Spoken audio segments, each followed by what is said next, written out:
No problem. So what are you doing right now? Right now I'm just cutting the plenum open to slide the air conditioner coil inside. Okay, cool. So in layman's terms, this is so that you can get cooling. Yes. The customer did not have air conditioning previously. So now they'll be a little bit more comfortable in the summertime.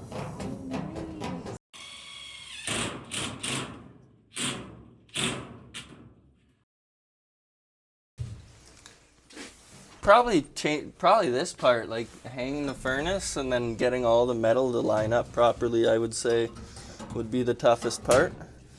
So I'm assuming maybe the homeowner had a problem with flooding, like the house flooding down here sometimes. Okay. So he probably wants it lifted up.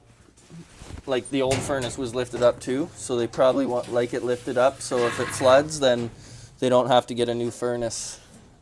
Because as soon as your house floods, doesn't matter if the furnace still works or not. If you go through insurance, they make you replace the furnace. And the hot water tank and whatever else got flooded. There's the return. So the return pulls like the cool air from your house, and then it'll pull it through the blower, run it through the primary and secondary heat exchanger, which heats it up, and the secondary runs the extra flue gases through.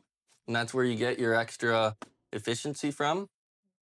And then it blows the hot air through the rest of the system, through the house, through the supply.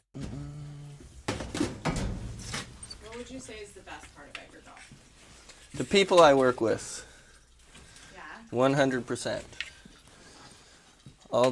Everyone in this trade is a good person, it seems. So, for the most part, except Ken.